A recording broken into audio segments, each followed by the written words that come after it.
அனைவருக்கும் வணக்கம். சற்று முன்பு ரேஷன் கார்டு வைத்துள்ள அனைவருக்கும் மிக மிக முக்கியமான அறிவிப்பை தமிழக அரசு வெளியிட்டுள்ளது. இதுல என்னென்ன அறிவிப்புகள் வெளியாகி உள்ளன என்பதை பற்றி விரிவாக நம்ம வீடியோல பார்க்கிறோம். ஸோ வீடியோவை கடைசி வரைக்கும் முழுமையாக பாருங்க. வீடியோக்குள்ள போறதுக்கு முன்னாடி இந்த வீடியோக்கு ஒரு லைக் பட்டனை பிரஸ் பண்ணிக்கோங்க. இப்பதான் நம்ம சேனலுக்கு முதன்முறையா வரீங்கன்னா சப்ஸ்கிரைப் பட்டனை பிரஸ் பண்ணிக்கோங்க. கூடவே பெல் ஐகான் பட்டனையும் பிரஸ் பண்ணிக்கோங்க. வாங்க வீடியோக்குள்ள போகலாம்.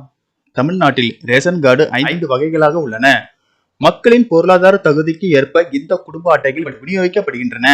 முன்னுரிமை குடும்ப அட்டை PHS ரேஷன் கார்டு. இந்த ரேஷன் கார்டு குறைந்த வருமானம் உள்ள குடும்பங்களுக்கு விநியோகிக்கப்படுகிறது. ரேஷன் கடைகளில் அரிசி, கோதுமை மற்றும் பிற அத்தியாவசிய பொருட்களின் மானிய விலையில் கிடைக்கும். முன்னுரிமை குடும்ப அல்லாத குடும்ப அட்டை. இந்த ரேஷன் கார்டு அதிக அளவிலான குடும்பங்களுக்கு வழங்கப்படுகிறது. ரேஷன் கடைகளில் அரிசி, கோதுமை மற்றும் பிற அத்தியாவசிய பொருட்கள் மானிய விலையில் கிடைக்கும்.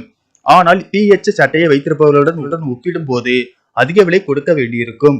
அந்த யோதயா அன்ன யோஜனா குடும்ப அட்டை AAY. இந்த ரேஷன் கார்டு மிகவும் ஏழை குடும்பங்களுக்கு வழங்கப்படுகிறது. ரேஷன் கடைகளில் குறைந்த விலையில் அதிக அளவு அரிசி மற்றும் பிற அத்தியாவசிய பொருட்கள் கிடைக்கும். சர்க்கரை விருப்ப அட்டை NBHS. இந்த ரேஷன் கார்டு NBHS அட்டையை வைத்திருப்பவர்களால் சர்க்கரை வாங்க விரும்பினால் அவர்கள் இந்த அட்டையை தேர்வு செய்யலாம். பொருளில்லா அட்டை NBHSNC. இந்த ரேஷன் கார்டை வைத்திருப்பவர்கள் நியாய விலை கடைகளில் எந்த பொருளையும் வாங்க முடியாது. இந்த சூழலில் திண்டுக்கல் மாவட்ட ஆட்சியர் ரேஷன் கார்டு மாற்றம் தொடர்பாக ஒரு அறிவிப்பை வெளியிட்டுள்ளார். அதில் உணவுப் பொருள் வழங்கல் மற்றும் நுகர்வோர் பாதுகாப்பு துறையின் வலைதளத்தில் மூலமாக தங்களது குடும்ப அட்டையினை பொருளில்லா குடும்ப அட்டையாக மாற்றிக்கொள்ளலாம் என தெரிவித்துள்ளார்.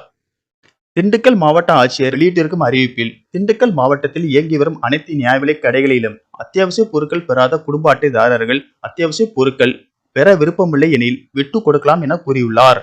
அந்த குடும்ப அட்டைதாரர்கள் தங்களது உரிமத்தினை விட்டுக் கொடுப்பது தொடர்பாக உணவுப் பொருள் வழங்கல் மற்றும் நுகர்வோர் பாதுகாப்பு துறையின் வலைதளத்தின் www.tnpds.gov.in மூலமாக தங்களது குடும்ப அட்டையினை பொருளில்லா குடும்ப அட்டையாக மாற்றிக்கொள்ளலாம் என மாவட்ட ஆட்சியர் தெரிவித்துள்ளார். நன்றி, வணக்கம்.